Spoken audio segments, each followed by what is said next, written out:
नमस्कार, good evening, स्वागत है आपका। एनडीटीवी देख रहे हैं आप। मैं हूं ताबिश हुसैन। शाम के 4 बज गए हैं और वक्त हो गया 4 के ऐलान का, जिसमें हम आपको दिखाएंगे तमाम खबरों का राउंड अप। आप जानिएगा दिन की तमाम बड़ी खबरों को लेकर हर एक अपडेट, हर एक जानकारी। लेकिन शुरुआत हम करते हैं 4 बड़ी खबरों से। सबसे पहले आपको दिखाते हैं आज की 4 बड़ी खबरें क्या है। पहली खबर बीजेपी को लेकर है। बीजेपी अध्यक्ष नितिन नवीन की नई टीम तैयार हो गई है। देखेंगे कौन पुराने और कौन नए सदस्य इसमें शामिल हुए हैं। दूसरी खबर कांग्रेस को लेकर है। कांग्रेस नेता चिदंबरम के बाद किस किस ने कहा कि वो भी दिमागी नक्सल है, ये भी आप जानिएगा। उधर सावन के आखिरी सोमवार श्रद्धालुओं से जुड़े कई हादसे हुए हैं। लखीसराय में भगदड़ हुई, बीरभूम के होटल में भी आग लगी है। कितना नुकसान इससे हुआ है ये भी हम आपको बताएंगे। इंस्टाग्राम पर पिस्तौल की रील काफी चर्चा में है। छापे में 3 करोड़ सील किए गए हैं। कहां पर यह सब हुआ है वो भी आप जानिएगा। लेकिन इन सब खबरों के बारे में हम आपको बताएं उससे पहले आपको दिखाते हैं 4 बजे की 4 ऐसी तस्वीरें जो सुर्खियों में। पहली तस्वीर दक्षिण कोरिया से है, जहां पर देखिए आप भारी बारिश के बाद भूस्खलन हुआ और किस तरह से फ्लैश फ्लड यहां पर आई है, जिससे भारी नुकसान हुआ है। फ्लैश फ्लड की वजह से तबाही मची है। जियोजे शहर में एक अपार्टमेंट पर भूस्खलन होने से कम एक व्यक्ति की मौत की खबर है, जबकि 2 लोग इसमें घायल हुए हैं। इलाके में 3 दिनों में करीब 800 मिलीमीटर बारिश दर्ज की गई है। उसके बाद कैसा हाल है ये आपके सामने।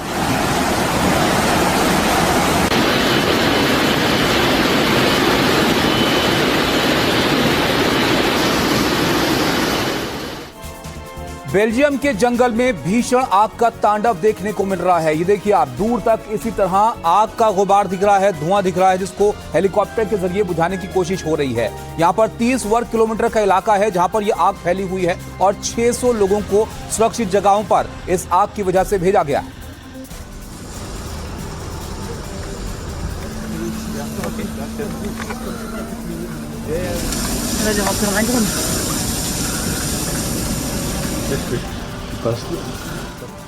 अब एक तस्वीर आपको राजस्थान से हम दिखाते हैं। डीग का मामला है, जहां पर हो तो बारात के लिए आतिशबाजी रही थी, लेकिन उससे देखिए आप कितना नुकसान यहां पर हो गया है। एक गाड़ी में जबरदस्त आग लग गई।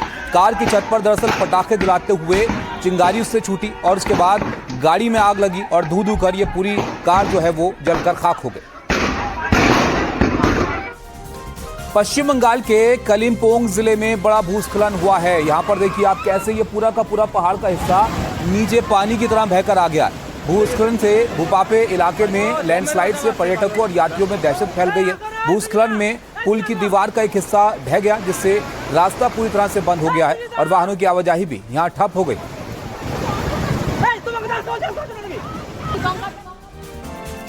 अब विस्तार से आपको हम खबरें बताते हैं। पहली खबर बीजेपी को लेकर है। देखिए, बीजेपी अध्यक्ष नितिन नवीन ने अपनी नई टीम का ऐलान कर दिया है और टीम में कई नए चेहरों को शामिल किया गया है। ये टीम युवा और अनुभवी चेहरों को मिलाकर बनाई गई है। महिलाओं को काफी प्रतिनिधित्व दिया गया है। बीएल संतोष संगठन महामंत्री की भूमिका में बने रहेंगे। पूर्व केंद्रीय मंत्री स्मृति ईरानी को महामंत्री बनाया गया है, जबकि राजस्थान की पूर्व मुख्यमंत्री वसुंधरा राजे को राष्ट्रीय उपाध्यक्ष बनाया गया है।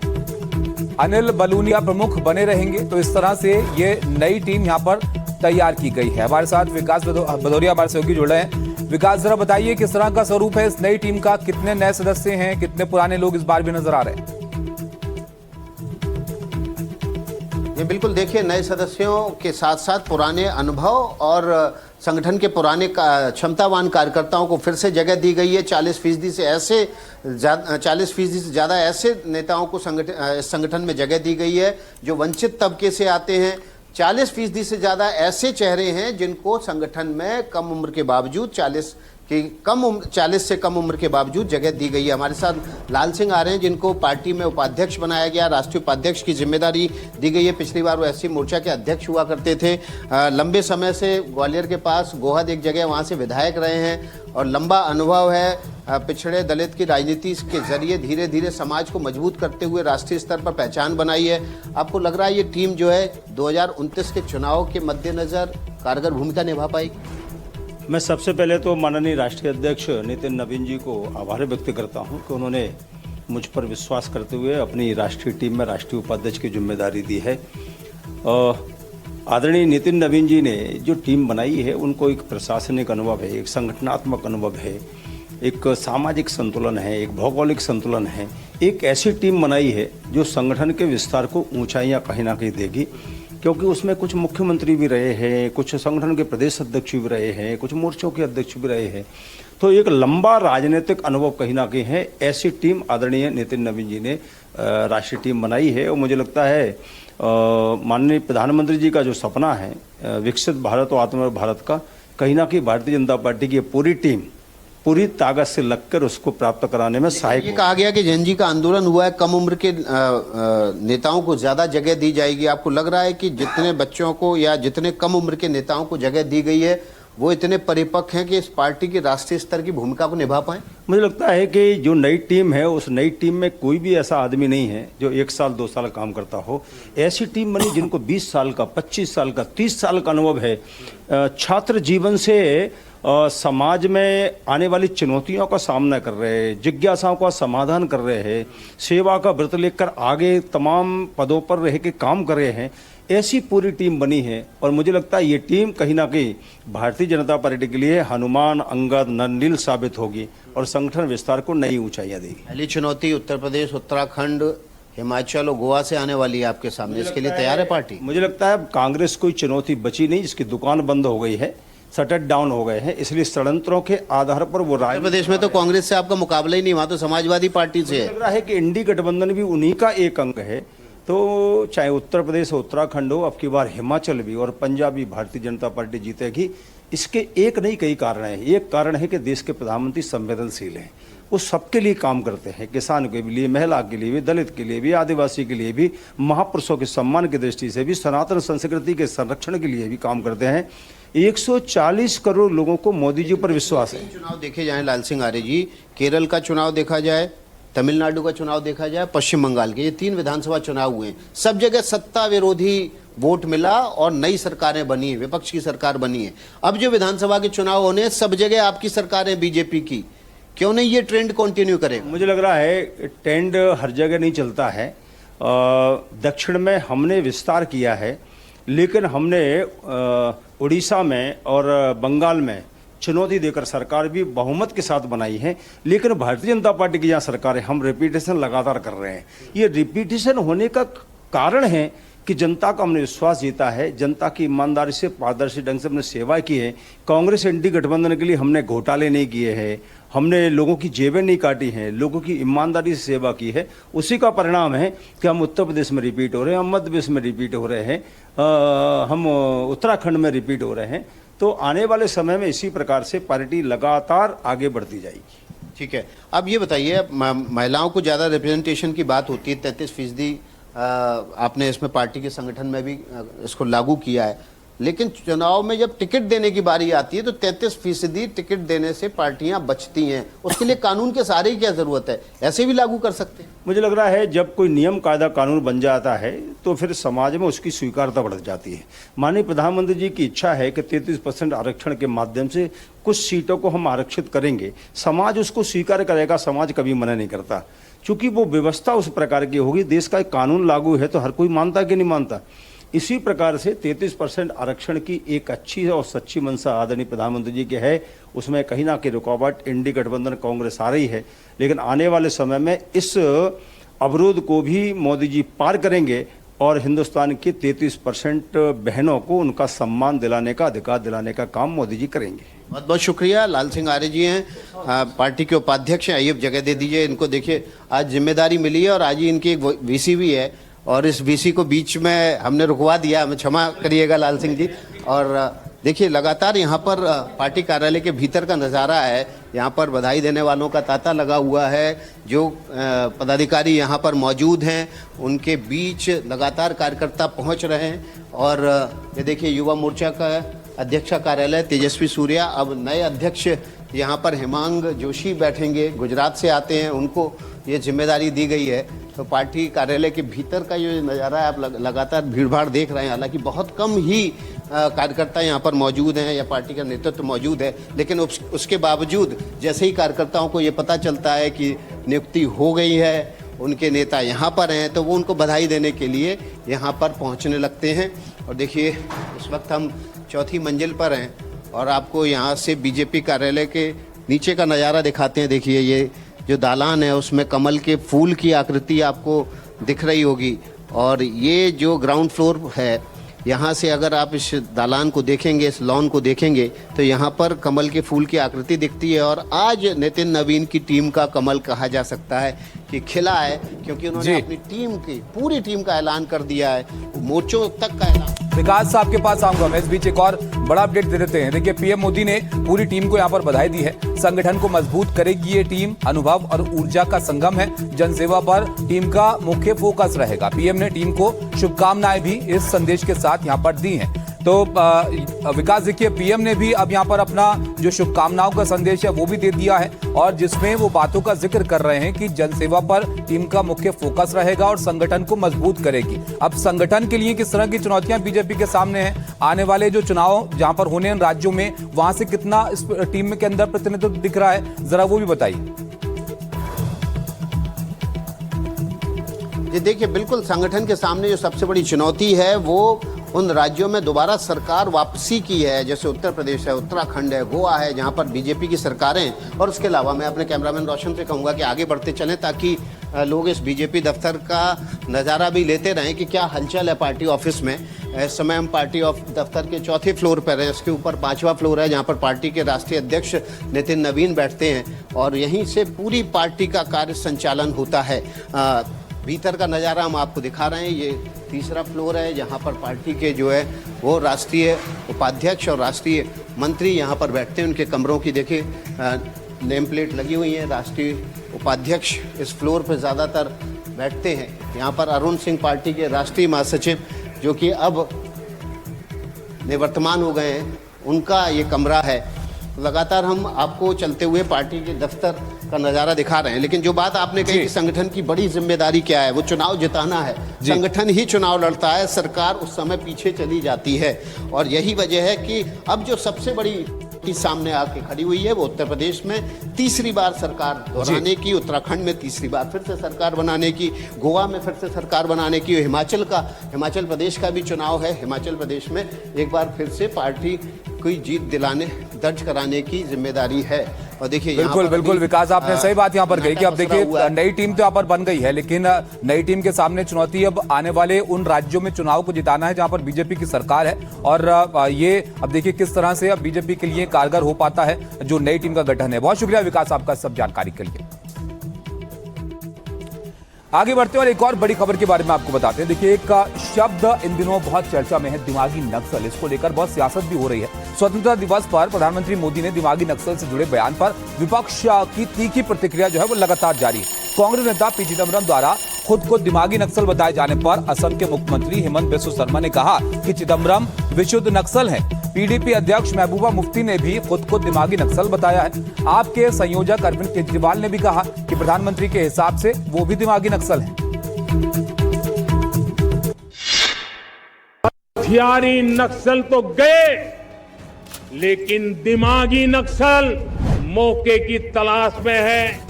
स्वतंत्रता दिवस पर प्रधानमंत्री मोदी के इस बयान पर विपक्ष ने सियासी तूफान खड़ा कर दिया है कि असहमति रखने वालों को सरकार दिमागी नक्सली बता रही है। इसके बाद कांग्रेस नेता पी चिदम्बरम ने सोशल मीडिया पर पोस्ट में कह दिया कि मुझे दिमागी नक्सली होने पर गर्व है। पी चिदम्बरम के इस बयान पर संसदीय कार्य मंत्री किरेन रिजिजू ने स्पष्ट किया कि प्रधानमंत्री ने दिमागी नक्सल शब्द का इस्तेमाल विपक्ष के लिए नहीं किया है। प्रधानमंत्री जी पूरा छाती ठोक के बोल रहा है कि बंदूक वाला नक्सल तो खत्म हो गया और दिमागी नक्सल को भी ठीक करना है, तो उसमें तो सारा चिदम्बरम जैसे लोग तो समर्थन करना चाहिए। उधर असम के मुख्यमंत्री हिमंता बिस्वा शर्मा ने चिदम्बरम पर करारा हमला बोला। मेरा लगता है चिदम्बरम दिमागी नक्सल नहीं है, उससे भी ऊपर वाला नक्सल है। वो खुद ही नक्सल है, देश में एनार्की लाने वाला, वो भी एक पूरा प्योर नक्सल है। दिमागी नक्सल उसमें नहीं ये अप्लाई होगा, वो प्योर नक्सल कैटेगरी में आएगा। हेमंता ने कहा कि चिदम्बरम जब देश की गृह मंत्री थे तब उन्होंने नक्सली हिंसा रोकने के लिए कुछ नहीं किया, जबकि उस दौरान वीसी शुक्ला समेत कई कांग्रेसी नेता नक्सली हिंसा में मारे गए थे, इसलिए उनकी भूमिका की भी जांच होनी चाहिए। प्रधानमंत्री के बयान के बाद संसदीय कार्य मंत्री किरेन रिजिजू ने सोशल मीडिया एक्स पर एक पोस्ट किया जिसमें उन्होंने लिखा कि प्रधानमंत्री मोदी ने विपक्ष के नेताओं को दिमागी नक्सल नहीं कहा, आगे बताए गए लोग ही दिमागी नक्सल हैं। पहला जो माओवादी हैं और भारतीय संविधान को खारिज करते हैं, दूसरा जो अलगाववादियों के साथ हैं और अनुच्छेद 370 का समर्थन करते हैं, और तीसरा जो चिकन ने काटकर उत्तर पूर्व को बाकी भारत से अलग करना चाहते हैं। उधर किरेन रिजिजू द्वारा दिमागी नक्सल की परिभाषा बताए जाने से नाराज महबूबा मुफ्ती ने भी कह दिया कि वो भी दिमागी नक्सल है। दिमागी नक्सल से जुड़े बयान पर सियासत गरमाई तो संसदीय कार्य मंत्री किरेन रिजिजू ने दिमागी नक्सल की एक परिभाषा भी बताई। नक्सल या दिमागी नक्सल कौन है? जो कश्मीर को भारत से अलग करने के लिए बात करते हैं, ऐसे टुकड़े टुकड़े गैंग के लोग तो अर्बन नक्सल है, यही तो दिमागी नक्सल है। रिजिजू का ये बयान पीडीपी अध्यक्ष महबूबा मुफ्ती को रास नहीं आया। उन्होंने सोशल मीडिया साइट एक्स पर प्रतिक्रिया दी। मैं अनुच्छेद 370 का समर्थन करती हूँ। मैं एक दिमागी नक्सल हूँ। बीजेपी की ओर से भी इस पर प्रतिक्रिया आ गई। मुफ्ती महबूबा मुफ्ती या मुफ्ती महबूबा जो भी हैं, हम लोगों ने भी इनको सरकार में साथ रखा, फिर सरकार को छोड़ देना ज्यादा बेहतर हुआ क्योंकि इनका दिमाग वही अर्बन नक्सल वाला है।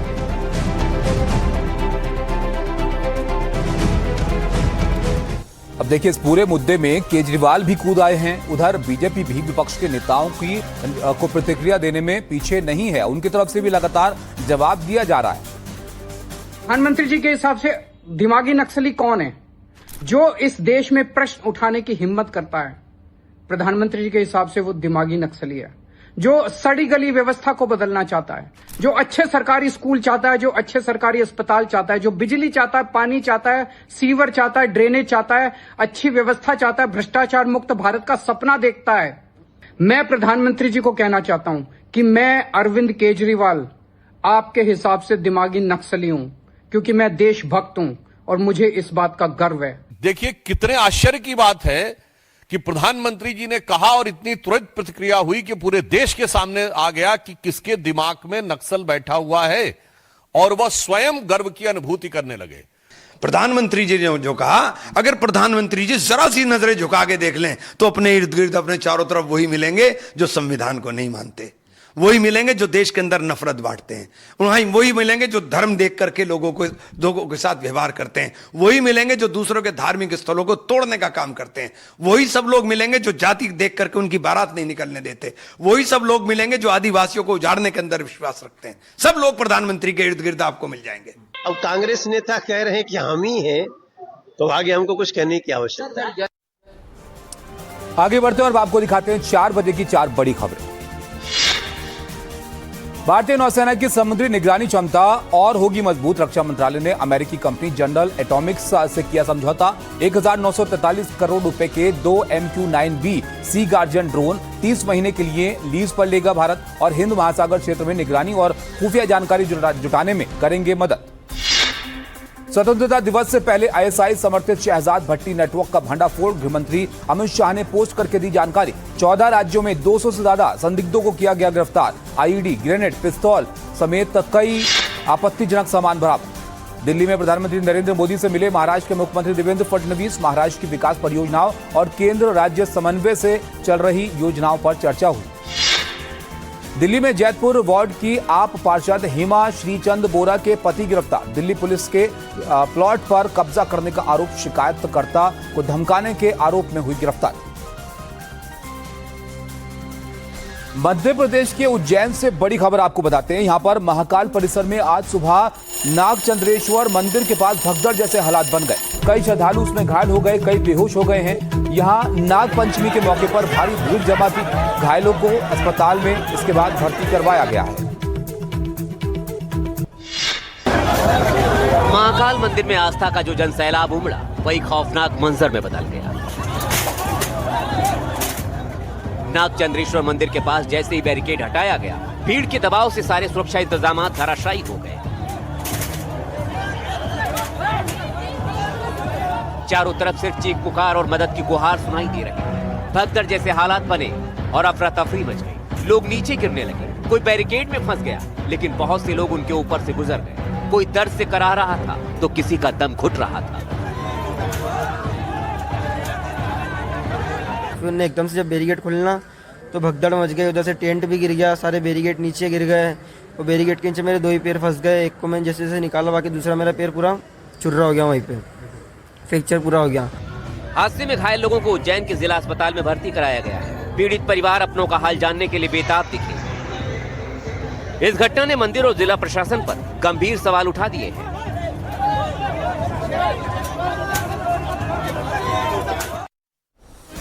तो देखा आपने, बड़ी तादाद में भक्त वहां पर मौजूद थे और बैरिकेड लगाकर उनके लिए इंतजाम पुलिस की तरफ से किए गए थे, लेकिन वो हटने के साथ ही हादसा वहां पर हो गया। किस तरह की स्थिति वहां पर बन गई थी वो आपको दिखाता है। नागचंद्रेश्वर मंदिर के पास जो हादसा हुआ उससे श्रद्धालुओं की सुरक्षा पर गंभीर सवाल खड़े हो गए। नागपंचमी के मौके पर उज्जैन की सड़कों पर लाखों लोग मौजूद हैं। हर मंदिर के बाहर श्रद्धालुओं का हुजूम जमा है। चश्मदीदों का साफ कहना है कि एक और भीड़ इकट्ठा होती गई, लेकिन उनको अंदर जाने देने के बजाय मंदिर प्रशासन वीआईपी लोगों को अंदर ले जाने में जुटा हुआ था। प्रशासन या यहाँ का पुलिस प्रशासन ये जिम्मेदार है। भाई इतनी भीड़, वीआईपी कल्चर आज सोमवार के दिन ना करते। वीआईपी कल्चर जरूरी क्या था सोमवार के दिन, जब पता था इतनी भीड़ हो सकती है। मंदिर के पास अफरा तफरी में कई लोग घायल हो गए, लेकिन मंदिर प्रबंध समिति इसे खारिज कर अफवाह करार दे रही है। कुछ मीडिया एवं सोशल मीडिया प्लेटफॉर्म्स पर भ्रामक खबरें जो है प्रसारित की गई हैं। इसके संबंध में यह स्पष्ट करना बहुत आवश्यक है कि मंदिर में किसी भी प्रकार की कोई अफरा तफरी या इस प्रकार की कोई घटना नहीं हुई है। सभी श्रद्धालु बहुत ही सुगम रूप से मंदिर के दर्शन कर रहे हैं। चश्मदीदों के बयान से साफ है कि वीआईपी दर्शन नहीं रोके गए तो श्रद्धालुओं की जिंदगी से खिलवाड़ जारी रहेगा। उज्जैन के जिस नागचंद्रेश्वर मंदिर में दर्शन के लिए लाखों लोग पहुंचे और अफरा तफरी मची, उसके बारे में भी आपको हम बताते हैं कि क्यों खास है नागचंद्रेश्वर मंदिर। दरअसल महाकाल मंदिर के तीसरे तल पर यह स्थित है और साल में सिर्फ एक बार नागपंचमी पर यहाँ पर कपाट खुलते हैं। नागपंचमी की रात 12 बजे से दर्शन शुरू होते हैं और नागपंचमी पर 24 घंटे दर्शन किए जाते हैं। मंदिर में 11वीं शताब्दी की प्रतिमा है और नाग के फन के नीचे शिव पार्वती विराजमान है। यहाँ पर नागराज तक्षक के यहाँ वास करने की मान्यता है और हर साल देश भर से श्रद्धालु यहाँ पर पहुँचते हैं, बड़ी तादाद में पहुँचते हैं और इस बार भी लोग वहाँ पर पहुँचे थे और इस तरह की स्थिति वहाँ पर बन गई है। आगे बढ़ते हैं और बिहार से आपको खबर हम बताते हैं। देखिए, बिहार के लखीसराय से खबर है। लखीसराय के अशोक धाम मंदिर में भगदड़ मची है। हादसे में 7 लोग यहाँ पर 7 लोगों की जान चली गई है। लखीसराय हादसे का एक नया वीडियो भी सामने आया है। भगदड़ के बाद लोगों में चीख पुकार मच गई। सावन के तीसरे सोमवार पर जलाभिषेक के दौरान ये बड़ा हादसा यहाँ पर हो गया। लखीसराय के अशोक धाम में सावन का सोमवार मातम में बदल गया। बड़ी संख्या में लोग यहां जलाभिषेक के लिए उमड़े थे। कहा जा रहा है कि मंदिर परिसर में अचानक बिजली का तार गिर गया और उसके बाद बैरिकेडिंग टूटने से भगदड़ का ऐसा कोहराम मचा कि लोग संभल ही नहीं पाए। पल भर में चीख पुकार मचने लगी, लोगों का दम घुटने लगा और कई श्रद्धालुओं की दर्दनाक मौत हो गई। अस्पताल लाए गए घायलों ने एनडीटीवी को बताया कि वहां पुलिस के जवान मौजूद ही नहीं थे। करंट गिर गया, वो पर तर हो गया आदमी से। करंट था वहाँ? हाँ, तो झटका लग गया। बिहार सरकार के मंत्री विजय कुमार सिन्हा घायलों से मिलने सदर अस्पताल पहुंचे। हालांकि उन्होंने कहा कि हादसे की वजह अफवाह थी। किसी ने अफवाह उड़ाया कि करंट है, तार गिरा हुआ, पोल गिरा था। थोड़ी सी कहीं न कहीं चूक और कमी रही है। ये भगदड़ अगर जो हमारे वहाँ लोग रहते तो रोक सकते थे। सरकार ने पीड़ित परिवारों के लिए 4-4 लाख रुपए के मुआवजे का ऐलान किया है, लेकिन ये साफ हो गया है कि वहां सुरक्षा के इंतजाम नहीं थे। उधर सावन के आखिरी सोमवार को पश्चिम बंगाल के बीरभूम में एक होटल में आग का हादसा हुआ और जिसमें 8 श्रद्धालुओं की मौत हो गई। माफ कीजिएगा, हादसा यहाँ पर हुआ था और इसमें मरने वालों में 5 मेघालय के बताए जा रहे हैं। मृतकों में 2 बच्चे भी थे। पश्चिम बंगाल के बीरभूम में सावन के आखिरी सोमवार को बड़ा हादसा हो गया। तड़के करीब 4:30 बजे विदिश्री नाम के इस 4 मंजिला होटल में आग लग गई। उस समय होटल में अधिकतर लोग सो रहे थे। आग पहली मंजिल पर रिसेप्शन के करीब इलेक्ट्रॉनिक रूम में लगी और तेजी से ऊपर की मंजिलों में फैलती चली गई। आग लगते ही अफरा तफरी मच गई। कई लोगों को बाहर निकलने का मौका ही नहीं मिला।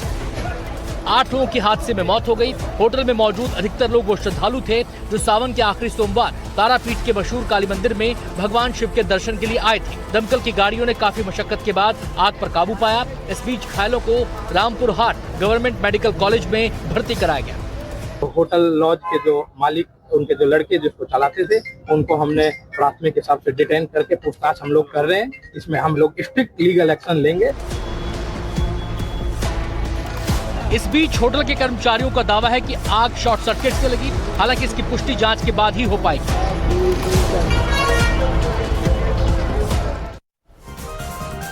यहाँ पर एक छोटे से ब्रेक के लिए हम रुक रहे हैं, लेकिन ब्रेक पर जाने से पहले आपको इस वक्त की हेडलाइंस दिखाता हूं। बीजेपी की नई टीम का ऐलान। स्मृति ईरानी, विनोद तावड़े, सुनील बंसल समेत 8 राष्ट्रीय महामंत्रियों की नियुक्ति। बीएल संतोष संगठन महामंत्री, वसुंधरा राजे, राम माधव और संदीप पाठक समेत 13 राष्ट्रीय उपाध्यक्ष बने। 50% महिला। 15 अगस्त से पहले देश में बड़ी आतंकी साजिश नाकाम। देश भर के 14 राज्यों से आईएसआई समर्थित शहजाद भट्टी गैंग के 200 से ज्यादा गुर्गे गिरफ्तार। पाकिस्तानी सेना के हथियार भी बरामद। गृहमंत्री अमित शाह ने दी जानकारी। फुकेट फ्लाइट दुर्घटना के बाद एयर इंडिया के 2 और पायलट ड्रग टेस्ट में फेल। सूत्रों के मुताबिक पायलटों का प्रारंभिक टेस्ट पॉजिटिव। फाइनल रिपोर्ट का इंतजार। जांच पूरी होने तक दोनों को ड्यूटी से हटाया गया। Presented by पतंजलि दंत कांति टूथपेस्ट, कंप्लीट ओरल हेल्थ का सच।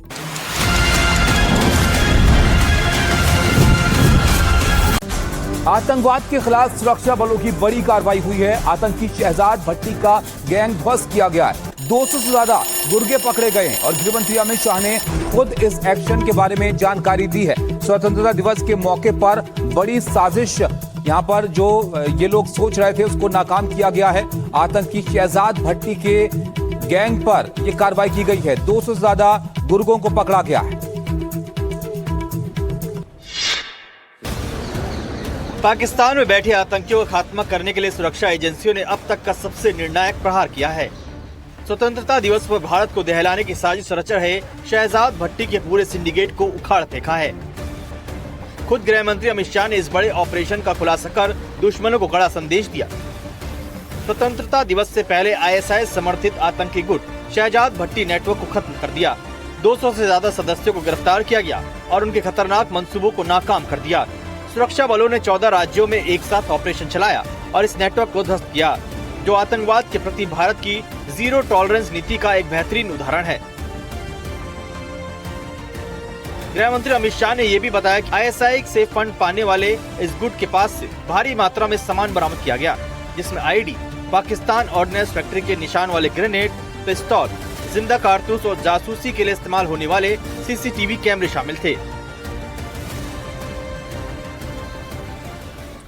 अब आपको ये भी बताते हैं कि ये शहजाद भट्टी आखिर कौन है जिसके गुर्गों पर ये बड़ी कार्रवाई की गई है। ये पाकिस्तान का आतंकी है और आईएसआई का दाहिना हाथ इसको माना जाता है। भारत में ये अपना क्रॉस बॉर्डर टेरर मॉड्यूल चलाता है और तहरीके तालिबान हिंदुस्तान का मास्टरमाइंड भी है। पाकिस्तान, दुबई, कनाडा और अमेरिका में इसका नेटवर्क फैला हुआ है। पंजाब में पुलिस कर्मियों की टारगेट किलिंग में भी ये शामिल था और ग्रेनेड हमलों का भी इसको मास्टरमाइंड कहा जाता है। मिथुन चक्रवर्ती को मारने की धमकी भी इसी के गैंग की तरफ से दी गई थी। नीतीश कुमार को भी धमकी इसके गैंग ने दी थी और अब इसके नेटवर्क पर यह बड़ा एक्शन लिया गया। आगे बढ़ते हैं और आपको दिखाते हैं 4 बजे की क्राइम से जुड़ी हुई 4 बड़ी खबर। लश्कर तैयबा से जुड़े मौलवी नसीर मदनी का बड़ा कबूलनामा। बहावल नगर में मंच से बोला हाफिज सईद ने कश्मीर में भेजे थे 10,000 आतंकी। उत्तर प्रदेश के गोरखपुर में चाइनीज मांझे से कटी व्यापारी की गर्दन, गंभीर हालत में अस्पताल में भर्ती। पुलिस ने पतंग दुकानों पर की छापेमारी। केरल के तिरुवनबाड़ी में एक घर को चोरों ने बनाया निशाना। गहने और सामान पर चोरों ने किया हाथ साफ। सीसीटीवी में कैद हुई पूरी वारदात। यूपी के इटावा में पुलिस और शातिर बदमाशों के बीच हुई मुठभेड़। पुलिस ने 3 बदमाशों को किया गिरफ्तार।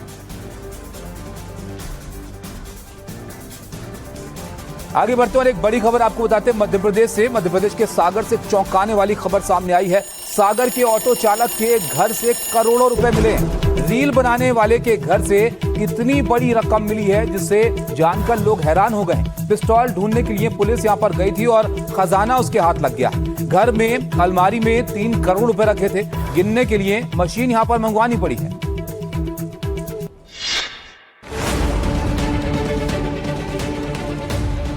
ऑटो चालक के घर 3 करोड़। 3 घंटे तक नोटों की गिनती। पुलिस सिर्फ इंस्टाग्राम पर हथियार के साथ तस्वीर डालने वाले सौरभ अहिरवार को पकड़ने आई थी। लेकिन उसके हाथ करोड़ों का खजाना लग गया। जब घर की एक अलमारी खोली गई तो उसमें से नोटों की गड्डियां गिरने लगी। इतने पैसे थे कि गिनने के लिए मशीन मंगाई गई और पुलिस को 3 करोड़ 2 लाख मिले। जब पुलिस ने इसकी पड़ताल की तो पता चला कि ये पैसे भोपाल पीडब्ल्यूडी से रिटायर्ड इंजीनियर रमेश कुमार अहिरवार के हैं, जो सौरभ का रिश्तेदार है। इनका ये कहना है कि इनका ये जो पैसा जो रखा हुआ है, जो अलमारी है, ये इनके एक रिश्तेदार हैं जिन्होंने इनका नाम रमेश अहिरवार बताया, उनके द्वारा यहाँ पे करीब 8-9 महीने पहले रखा गया। इनका ये कहना है कि अलमारी में जो पैसा रखा है वो उनके रिश्तेदार। ये पैसे यहाँ क्यों रखवाए गए, एक रिटायर्ड इंजीनियर के पास इतना पैसा कहाँ से आया, ये कुछ सवाल हैं जिनका जवाब पुलिस तलाश रही है। अब बताइए, पुलिस ढूंढने तो कुछ और गई थी और कुछ और ही वहां पर मिल गया। अब आपको इससे जुड़ी हुई कुछ और डिटेल्स भी हम बताते हैं जो सामने आई हैं अभी तक। ये जो पूरा मामला है ये सागर के गोपालगंज का। यहाँ पर अंकित और सौरभ के घर से करोड़ों रुपए की रकम बरामद हुई है। सौरभ जो है वो पेशे से ऑटो चालक है, ऑटो चलाते हैं, और सौरभ का जो भाई है अंकित, वो भी टैक्सी ड्राइवर ही है। अब सौरभ के रिश्तेदार रमेश अहिरवार का ये पैसा बताया जा रहा है। रमेश 2 साल पहले रिटायर हुए थे और पीडब्ल्यूडी से सेवानिवृत्त वो रमेश हुआ था और अभी रमेश ग्रामीण सड़क विकास प्राधिकरण में संविदा पर कार्यरत है। अब इनका नाम यहाँ पर सामने आ रहा है। अब सवाल ये है कि आखिर इनके पास कहां से इतनी बड़ी रकम आई। आगे बढ़ते हैं और अब आपको दिखाते हैं हम 4 बजे की राजनीति से जुड़ी हुई 4 बड़ी खबर। नेता प्रतिपक्ष राहुल गांधी ने झारखंड के सीएम हेमंत सोरेन को लिखी चिट्ठी। प्रदर्शनकारी छात्रों के साथ बैठक की अपील, कहा युवा देश का भविष्य है। शिक्षा मंत्री प्रहलाद जोशी ने एनटीए की समीक्षा बैठक की। एनटीए से 50 से ज्यादा कर्मचारियों को हटाया। कई वरिष्ठ पदों पर होंगी नई नियुक्तियां। परीक्षा प्रणाली में बड़े सुधार और गोपनीय संचालन व्यवस्था को मजबूत करने के निर्देश। सीएम योगी का अखिलेश यादव पर निशाना, कहा 2017 से पहले स्कूलों में नहीं थे क्लासरूम, हमारी सरकार ने स्कूलों की दशा सुधारी। तेजस्वी यादव का बीजेपी पर हमला, कहा किसानों को खालिस्तानी और जेंजी को दिमागी नक्सली कहना गलत। इस बीच असम सरकार ने बहुविवाह के खिलाफ एक बड़ा फैसला लिया है। असम में बहुविवाह पर सख्त चाबुक चला है। बिना तलाक दूसरी शादी पर जो सैलरी है वो 20% कटेगी। कर्मचारियों की 20% सैलरी सीधे काट ली जाएगी। पहली पत्नी को ये मिलेगी और आरोपी कर्मचारियों पर होगी सख्त कार्रवाई। पहला पत्नी का अकाउंट में हम 20% तनख्वाह सरकार का लेवल से ही डायरेक्टली हम पहला पत्नी का खाता में ट्रांसफर करने का काम करूंगा। असम में सरकारी नौकरी पर रहते अगर किसी ने बिना तलाक दिए दूसरी शादी की तो उसकी जेब पर डाका पड़ने वाला है। बहुविवाह पर नकेल कसने के लिए सरकार ने एक ऐसा चाबुक चलाया है कि इसकी अनदेखी करने वाले सरकारी कर्मचारियों की रातों की नींद उड़ गई। हमारे बहुत सारे सरकारी कर्मचारी ने डाइवोर्स बिना पहला पत्नी को त्याग कर देने का घटना हमारे सामने निरंतर आ रहे हैं। हमने निर्णय लिया हो ऐसा हर सरकारी कर्मचारी का खिलाफ सरकार डीपी करेगा।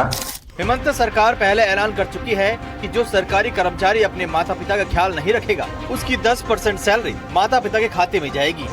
कि अगर कोई सरकारी कर्मचारी अपना पिता माता का देखभाल नहीं करेगा तब हम तनख्वाह से 10 से 15% डिडक्ट करके पिता माता के अकाउंट में भेजूंगा। अगर कोई सरकारी कर्मचारी अपने माता पिता का देखभाल नहीं करेगा तो सैलरी से 10 से 15% काटकर माता पिता को देंगे। सावन के आखिरी सोमवार कई जगह पर हादसे हुए हैं। यूपी के प्रयागराज में एक सड़क हादसे में 3 कांवड़ियों की मौत हो गई। ये तीनों गंगा जल लेकर वाराणसी जा रहे थे, लेकिन एक्सप्रेसवे पर एक ऑटो से टक्कर जानलेवा साबित हुई।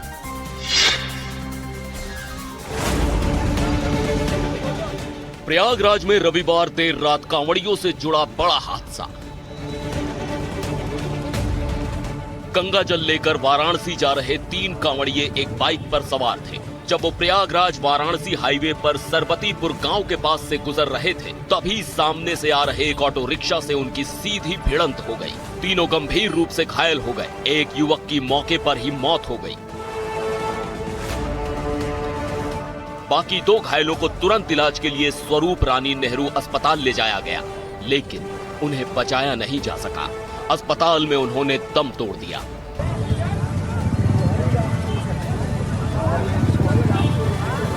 पुलिस की शुरुआती जांच के मुताबिक तेज रफ्तार और बारिश के कारण सड़क पर फिसलन के कारण हादसा हुआ होगा।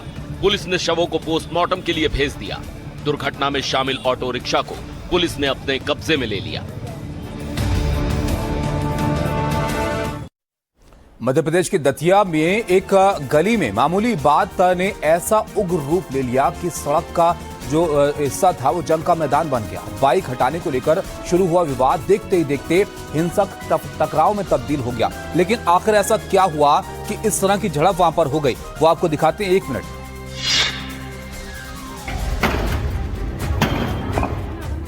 सड़क पर गिरी बाइक और उस पर पत्थर से ताबड़तोड़ वार। ये तस्वीरें दतिया के पंडो के मोहल्ले की हैं, जहां सड़क पर एक मोटरसाइकिल गिरी हुई है और 2 लोग हाथ में भारी पत्थर लेकर उस पर टूट पड़े हैं। एक के बाद एक वार, जोरदार प्रहार और हर चोट के साथ बाइक के पुर्जे सड़क पर बिखरते चले गए।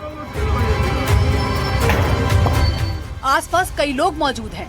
हर कोई इस नजारे को देख रहा है, लेकिन किसी ने भी आगे बढ़कर हालात संभालने या बाइक तोड़ रहे लोगों को रोकने की कोशिश तक नहीं की। जानकारी के मुताबिक विवाद की शुरुआत बाइक हटाने को लेकर हुई थी। 2 पक्ष आमने सामने आए, बहस बढ़ी और इसी दौरान एक पक्ष की बाइक दूसरे पक्ष के गुस्से का शिकार बन गई। जिस बाइक को लेकर विवाद शुरू हुआ था, उसी बाइक पर पत्थरों की बारिश शुरू कर दी गई। घटना के बाद दोनों पक्ष पुलिस थाने पहुंचे और एक दूसरे पर मारपीट, गाली गलौज और धमकी देने के आरोप लगाए। पुलिस ने दोनों पक्षों की शिकायत दर्ज कर ली है और मामले की जांच शुरू कर दी है। देश भर में अपने पराठों के लिए मशहूर मूर्थल अब तकनीक के तड़के की वजह से भी चर्चा में है। यहाँ पर एक ढाबे पर इंसान नहीं बल्कि रोबो वेटर ग्राहकों की टेबल तक खाना पहुंचा रहे हैं।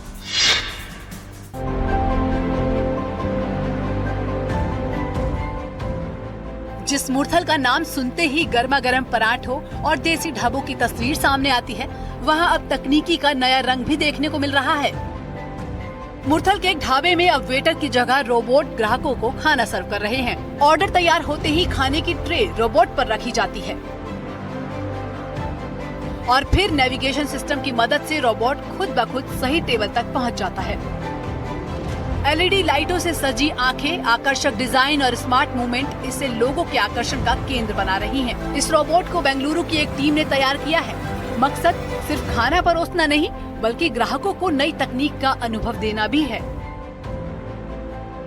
रोबोट को कंट्रोल करने के लिए एक अलग टीम तैनात है। जरूरत पड़ने पर इसे रिमोट और सॉफ्टवेयर सिस्टम के जरिए ऑपरेट किया जाता है। खास बात यह है कि रोबोट से खाना सर्व कराने के लिए ग्राहकों से कोई अतिरिक्त शुल्क नहीं लिया जाता। सोशल मीडिया पर फेमस होने के लिए दिया गया एक ऑफर यूपी के कानपुर के कारोबारी को भारी पड़ गया। 16 मिनट तक 16 रुपए में कपड़े बेचने के ऐलान पर हजारों लोगों की भीड़ उमड़ पड़ी। हालात इतने बिगड़ गए कि पुलिस को बल प्रयोग तक करना पड़ा और अब दुकान के संचालक सलाखों के पीछे हैं।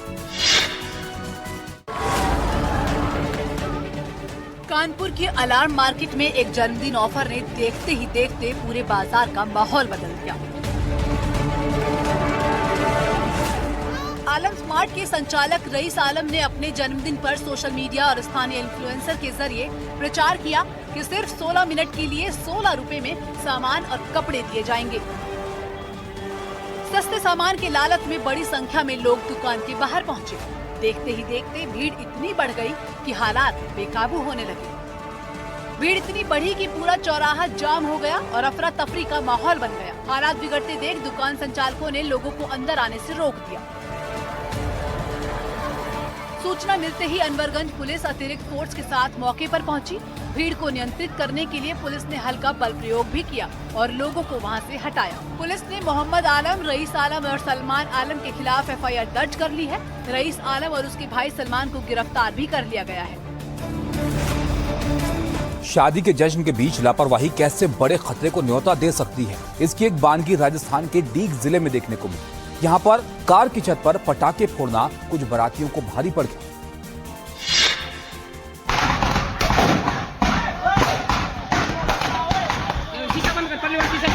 पटाखों की तड़तड़ाहट कड़ाहट, धमाकों की गूंज और कार में आग का खौफनाक मंजर। देखते ही देखते सड़क पर खड़ी ये कार आग की लपटों में घिर जाती है। कार की छत पर रखे पटाखे लगातार फूट रहे हैं। खिड़कियों से धुआं और आग की तेज लपटें बाहर आ रही हैं। ऐसा लग रहा है मानो सड़क पर कोई कार नहीं बल्कि आग का गोला खड़ा हो। सुरहरा थाना इलाके के घोसिंगा गांव में हरियाणा से आई एक बारात में खुशियां उस वक्त मातम में बदलने लगी जब कुछ बाराती कार की छत पर खड़े होकर आतिशबाजी कर रहे थे। इसी दौरान एक जलता हुआ पटाखा सीधे कार के अंदर जा गिरा और उसके बाद नजारा आपकी स्क्रीन पर। कार के भीतर उठी एक छोटी सी अंगारी कुछ ही पलों में भयंकर आग में बदल गई। आग इतनी तेजी से फैली कि कार पूरी तरह आग की लपटों से घिर गई। राहत की बात ये रही कि आग लगते ही कार में मौजूद लोग समय रहते बाहर निकल आए, जिसकी वजह से एक बड़ा हादसा टल गया। उत्तर प्रदेश के अमरोहा में कांवड़ यात्रा के दौरान अफरा तफरी मच गई जब कांवड़ियों के साथ चल रहे एक डीजे में अचानक से आग लग गई और आग लगते ही भगदड़ जैसे हालात यहां पर बन गए। लेकिन साथ ही कांवड़ियों और पुलिस की तत्परता से एक बड़ा हादसा टल गया।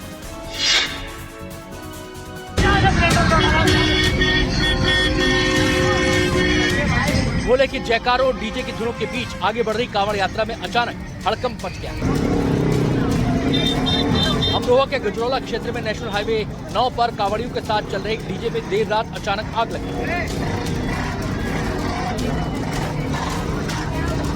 आग लगते ही डीजे से लपटें उठने लगी और मौके पर अफरा तफरी मच गई। कुछ पल के लिए कांवड़ यात्रा में शामिल श्रद्धालुओं के बीच दहशत का माहौल बन गया, लेकिन साथ ही कांवड़ियों ने हिम्मत नहीं हारी। उन्होंने तुरंत आग बुझाने का प्रयास शुरू किया और हालात को बिगड़ने से पहले संभाल लिया। सोशल मीडिया पर वायरल वीडियो में साफ दिखाई दे रहा है कि कांवड़िए मिलकर आग पर काबू पाने की कोशिश कर रहे हैं। घटना की सूचना मिलते ही पुलिस भी मौके पर पहुंच गई। पुलिस कर्मियों ने कांवड़ियों की मदद करते हुए स्थिति को नियंत्रित किया और यातायात व्यवस्था भी संभाली। गनीमत रही कि आग के विकराल रूप लेने से पहले ही बुझा लिया गया। इस घटना में किसी के हताहत होने की सूचना नहीं है। आगे बढ़ते हैं और आपको दिखाते हैं इस वक्त की सुर्खियां क्या हैं। हेडलाइंस देखिए आप। बीजेपी की नई टीम का ऐलान। स्मृति ईरानी, विनोद तावड़े, सुनील बंसल समेत 8 राष्ट्रीय महामंत्रियों की नियुक्ति। बीएल संतोष संगठन महामंत्री, वसुंधरा राजे, राम माधव और संदीप पाठक समेत 13 राष्ट्रीय उपाध्यक्ष बने। 50% महिलाएं। पी चिदम्बरम के बाद अब अरविंद केजरीवाल ने कहा, हां मैं दिमागी नक्सल हूं क्योंकि मैं देशभक्त हूं और मुझे इस पर गर्व है। बीजेपी ने कहा दिमागी नक्सल अब खुद सामने आ गए। 15 अगस्त से पहले देश में बड़ी आतंकी साजिश नाकाम। देश भर के 14 राज्यों से आईएसआई समर्थित शहजाद भट्टी गैंग के 200 से ज्यादा गुर्गे गिरफ्तार। पाकिस्तानी सेना के हथियार भी बरामद। गृहमंत्री अमित शाह ने दी जानकारी।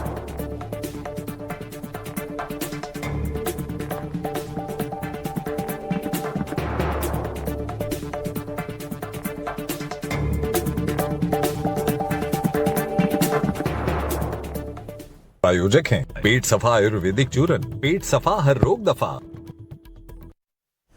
प्रशांत महासागर के खूबसूरत द्वीप हवाई में कुदरत का कहर कैसे बरपा है, तस्वीरें देखकर आप हिल जाएंगे। तबाही का ऐसा मंजर कि भारी भरकम पुल और हाईवे ताश के पत्तों की तरह बिखर गए। सैलाब का ऐसा सितम कि पूरा हवाई थर्रा गया।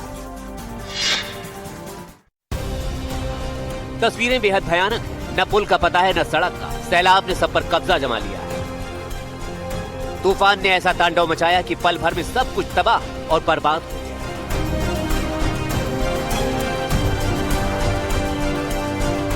कुदरत का ऐसा रौद्र रूप पहले शायद ही कभी देखा गया। पहाड़ा के पास स्थित हाईवे 11 पर देखते ही देखते कई मजबूत पुल सैलाब में बह गए। तूफान लाला ने पूरे इलाके को पानी पानी कर दिया। सड़कें अब नदियां बन चुकी। तबाही सिर्फ सड़कों तक सीमित नहीं है। तूफान की रफ्तार और भारी बारिश ने बिजली व्यवस्था को पूरी तरह ध्वस्त कर दिया। पूरे राज्य में 1,97,000 से ज्यादा लोग बिना बिजली के अंधेरे में जीने को मजबूर हैं। प्रशासन राहत और बचाव कार्य में जुटा है, लेकिन आसमानी आफत के आगे सारे इंतजाम बौने साबित हो रहे हैं। दक्षिण कोरिया में भी कुदरत के कहर ने कोहराम मचा दिया है। भारी बारिश के बाद वहां ऐसे खौफनाक हालात बने कि हंसते खेलते शहर मलबे के ढेर में तब्दील हो गए। तबाही के मंजर की क्या स्थिति वहां पर है, ये जरा आप देखिए।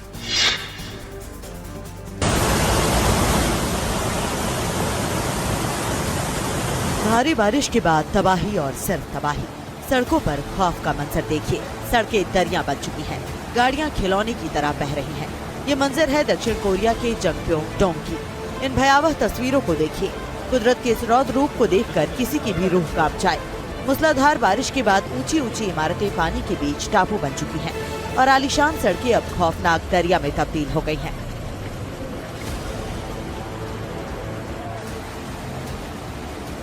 पानी का बहाव इतना तेज है कि सड़कों पर खड़ी भारी भरकम गाड़ियां तिनके और खिलौनों की तरह बहती नजर आ रही हैं।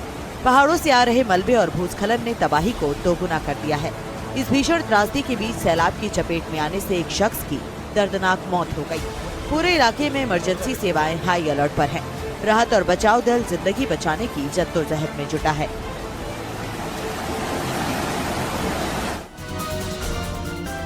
तो इसी के साथ 4 के अलार्म में आज के लिए फिलहाल इतना ही। यहाँ पर एक ब्रेक के लिए हम रुक रहे हैं, लेकिन ब्रेक पर जाने से पहले इस वक्त की सुर्खियां क्या हैं वो आप देखिए। बीजेपी की नई टीम का ऐलान। स्मृति ईरानी, विनोद तावड़े, सुनील बंसल समेत 8 राष्ट्रीय महामंत्रियों की नियुक्ति। बीएल संतोष संगठन महामंत्री, वसुंधरा राजे, राम माधव और संदीप पाठक समेत 13 राष्ट्रीय उपाध्यक्ष बने। 50% महिलाएं। 15 अगस्त से पहले देश में बड़ी आतंकी साजिश नाकाम। देश भर के 14 राज्यों से आईएसआई समर्थित शहजाद भट्टी गैंग के 200 से ज्यादा गुर्गे गिरफ्तार। पाकिस्तानी सेना के हथियार भी बरामद। गृहमंत्री अमित शाह ने दी जानकारी। पश्चिम बंगाल के बीरभूम में अग्निकांड। होटल में आग लगने से 8 लोगों की मौत। शॉर्ट सर्किट के चलते हादसे की आशंका।